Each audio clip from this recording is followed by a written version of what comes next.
जिस तरह से बीजेपी कांग्रेस परिवार के घर में झांकती है, मैं हमेशा बीजेपी के लोगों से कहता हूं हिसाब आपको देना चाहिए, बताना चाहिए।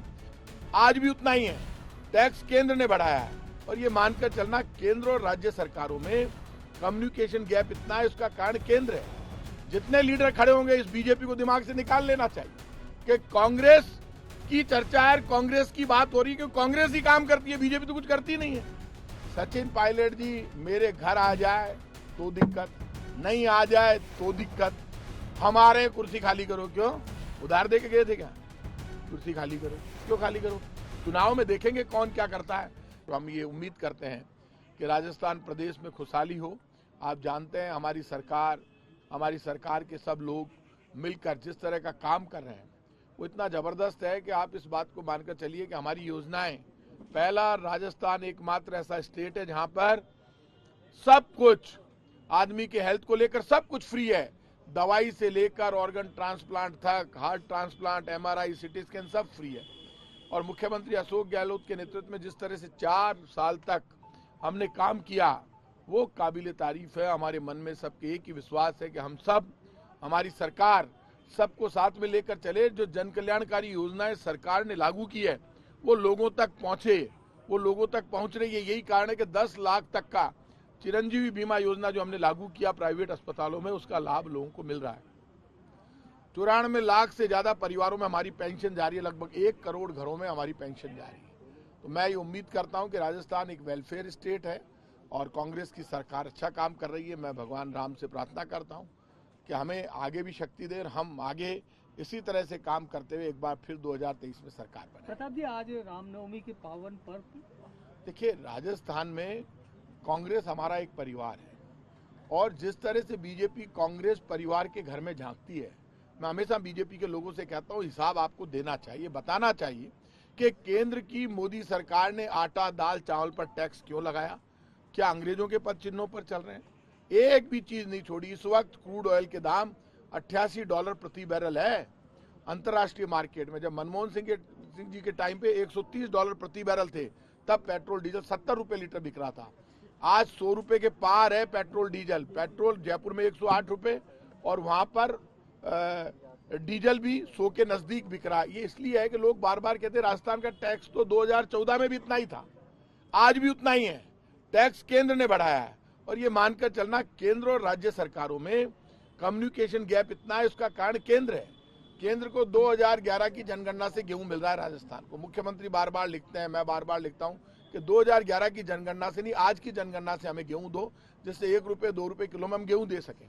हम 4 करोड़ 46 लाख लोगों का गेहूं आता है हमारे पास, तो ये तो 2011 में भी आता था, केंद्र ने बढ़ाया नहीं है। मैं इतना कहता हूं कि काम बोलना चाहिए। डेमोक्रेसी का मतलब है सिर्फ कांग्रेस बीजेपी नहीं हो, दोनों के काम की तुलना हो, सच्चाई सामने आए कि कांग्रेस ने क्या किया, बीजेपी ने क्या किया।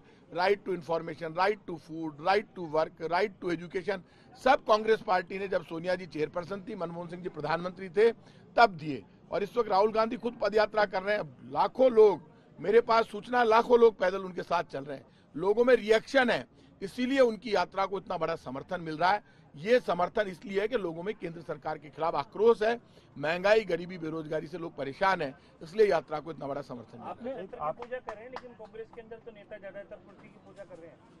देखिए एक बात आप मानकर चलना, सदियों से, आदिकाल से कुर्सी को लेकर तो झगड़ा होता है। तो इस तरह से कंपटीशन कांग्रेस में हो सकता है, लेकिन कांग्रेस का काम बोलता है। कांग्रेस परिवार के मुखिया ने जब एक बार कह दिया और मुख्यमंत्री ने आगे आकर बयान दे दिया, उसके बाद जब वेणुगोपाल जी का बयान आया, उसके बाद कांग्रेस के डिसिप्लिन को आप समझिए। कांग्रेस के किसी भी नेता ने एक दूसरे के खिलाफ आरोप प्रत्यारोप नहीं लगाए, ये बड़ी बात है। इस वक्त जब कांग्रेस के राष्ट्रीय अध्यक्ष का चुनाव चल रहा है, ठीक है राजस्थान को लेकर पूरे देश में चर्चा है, वो चर्चा का कारण है राजस्थान में हमारी सरकार है। तो जब सरकार होती है तो परिवार में होड़ भी होती है। जितनी लीडरशिप में होड़ लगेगी उतनी कांग्रेस मजबूत होगी। जितने लीडर खड़े होंगे इस बीजेपी को दिमाग से निकाल लेना चाहिए कि कांग्रेस की चर्चा है, कांग्रेस की बात हो रही है, क्योंकि कांग्रेस ही काम करती है, बीजेपी तो कुछ करती नहीं है। इसलिए बीजेपी की बात आज इसलिए हो रही है कि बीजेपी ने जो कहा वो कभी नहीं किया और कांग्रेस ने जो कहा वो सब करके दिखाया। 2023 में क्या सेम फेस के साथ इलेक्शन में जाएंगे या? देखिए एक बात ध्यान रखें, ये सारा मामला क्या होगा 2023 में, कैसे लड़ा जाएगा, ये फैसला कांग्रेस की राष्ट्रीय अध्यक्ष सोनिया गांधी जी करेगी। और इस वक्त तो कांग्रेस की सरकार राजस्थान में है, मुख्यमंत्री है, मंत्रिमंडल है, सरकार है, सब मिलकर आगे बढ़ रहे हैं। तो इस वक्त ये डिस्कस करना बड़ी अजीब सी बात है कि क्या होगा। तो सरकार तो चली रही है और सरकार में हमारे कांग्रेस परिवार में कहीं कोई बात चली है तो ये तो डेमोक्रेसी है। जिस कांग्रेस ने देश में डेमोक्रेसी लागू की, उस कांग्रेस के अंदर यदि डेमोक्रेसी के अनुसार कोई बातें उठती है तो उसको एक हेल्थ डेमोक्रेसी के रूप में लेना चाहिए, एक स्वस्थ डेमोक्रेसी। आपके वहाँ सचिन पायलट जी आए, सचिन पायलट आपने सबसे पहले पहल करी थी, आपके नेतृत्व में, आपकी अगुवाई में मुखर हुए थे तमाम विधायक। अब सचिन पायलट यदि आपके घर आते तो मान ले कि सचिन पायलट ने हथियार डाल दिया, मुख्यमंत्री अशोक गहलोत ही रहेंगे। एक बात आप मानकर चलना, सचिन पायलट जी कांग्रेस पार्टी के नेता हैं, प्रदेश अध्यक्ष रहे, उप मुख्यमंत्री रहे। मेरे घर आ गए तो उसके बाद पूरे देश में हो गया, प्रताप सिंह खाचरियावास के घर पे सचिन पायलट जी गए। सचिन पायलट जी और हम विधानसभा में आप खुद देखते हो रोज साथ बैठते, दोनों बराबर, दो ही लोग बैठते हैं सबसे नजदीक। अब जो भी हुआ उसमें सचिन पायलट जी मेरे घर आ जाए तो दिक्कत, नहीं आ जाए तो दिक्कत। मेरे एक बात समझ में नहीं आ रही कि कल तक मैं और सचिन पायलट जी, अशोक गहलोत जी, बहुत प्रोग्राम ऐसे थे जिनमें एक साथ काम कर रहे थे, लड़ रहे थे। तो अब ये सब बातें इसलिए खत्म हो गई कि खुद अशोक गहलोत जी ने दिल्ली में जाकर बयान दे दिया, बात खत्म हो गई। अब क्या होगा क्या नहीं होगा ये सब आप जानते हो, मैं खुद कार्यकर्ता हूं। ये सब फैसला तो या तो ऊपर वाला भगवान जानता है, और अभी सब ठीक है। यही तो बात चल रही थी उस वक्त अध्यक्ष की, मुख्यमंत्री की। उन्होंने कहा मैं अध्यक्ष का चुनाव नहीं लड़ूंगा, अब तो खड़गे साहब बनने जा रहे हैं, मतलब चुनाव हो रहा है। तो ऐसे में ये बातें अब ये बहुत बड़े लेवल पर, खुद चीफ मिनिस्टर आपको कई बार बोल चुके हैं। मेरे मुंह से बातें इसलिए अच्छी नहीं लगती कि इस वक्त लोग कांग्रेस को देश में आंदोलन करते हुए, राहुल गांधी की तरह सड़कों पर लड़ते हुए, संघर्ष करते हुए देखना चाहते हैं। लोग कांग्रेस को मजबूत होते हुए देखना चाहते हैं, क्योंकि लोग जानते हैं राहुल गांधी, कांग्रेस देश की आवाज है। और कांग्रेस जब देश की आवाज बनती है तो पूरा देश, हिंदू, मुसलमान, सिख, ईसाई, बौद्ध, जैन, एक साथ खड़े होकर तिरंगे को अपना धर्म मानकर आगे बढ़ते हैं। कोई भेदभाव नहीं होता। तो मैं ये मानकर चलना, ये ताकत की घड़ी है। आज के विजयादशमी के दिन तो नया संकल्प लेने की जरूरत है कि भगवान राम तो इतने ग्रेट थे कि महात्मा गांधी के जब गोली लगी तो उनके मुंह से निकला हे राम, और महात्मा गांधी के तो भजनों में ही राम थे। तो राम वो, चाहे गीता चाहे कुरान, सब में बसते राजा राम, ये चाहे ईश्वर अल्लाह तेरो नाम और सबको सन्मति दे भगवान, ये भजन तो गाते आए हैं हम लोग। इसलिए यहाँ पर तो परंपराएं, विश्वास, प्यार और प्रेम भारत की ताकत है।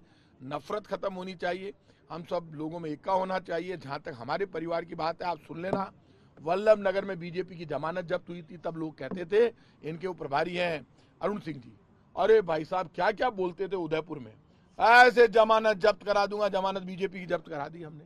दरियावद में बीजेपी तीसरे नंबर पर आई, नगर निगम के चुनाव जीत गए, पंचायत के जीत गए, निकाय के जीत गए, सब चुनाव हम जीते। बीजेपी के बयान इतने ओछे पने के आते हैं। अमित शाह जी क्या बोले, हमारे कुर्सी खाली करो। क्यों, उधार दे के गए थे क्या?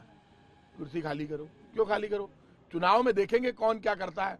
राजस्थान की जनता बीजेपी को वोट देने वाली नहीं है, क्योंकि केंद्र में बीजेपी के झूठ से लड़ रही है देश की जनता। सब किया, जो वादे किए वो सब पूरे किए हमने, और बीजेपी ने एक भी वादा पूरा नहीं किया। ना 15 लाख दिए, ना 6 दिन आए, ना 2 करोड़ लोगों को रोजगार मिला, ना पेट्रोल डीजल सस्ता हुआ।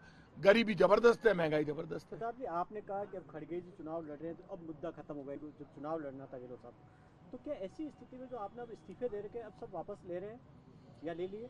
देखिए, ये जो आपने इस्तीफे की बात कही, ये सारा जो मामला है, उस दिन जो हुआ उसके बाद मुख्यमंत्री जी गए दिल्ली, और दिल्ली में उन्होंने बाहर आकर बहुत बड़प्पन के साथ माफी मांगी। उन्होंने कहा कि ऐसा नहीं होना चाहिए था, वो सीएलपी के लीडर हैं। अब इसके बाद क्या होगा क्या नहीं होगा, ये बात परिवार में बैठकर होगी। तो अब ये मानकर चलना, ये बातें सब पीछे छूट गई, अब तो आगे देखने का वक्त है। तो आज तो दशहरा है, विजयादशमी है, तो आज के दिन तो आप ये मानकर चलिए सब लोगों में उत्साह, दिवाली आ रही है। तो अभी हमारा परिवार कैसे आगे बढ़ेगा, यूनाइट होकर 2023 में कैसे सरकार बनाएगा, ये पूरे परिवार को एक होकर बैठकर फैसला करके और तय करने की जरूरत है, वो हम तय कर लेंगे। आप 2023 में बीजेपी को जगह नहीं देंगे।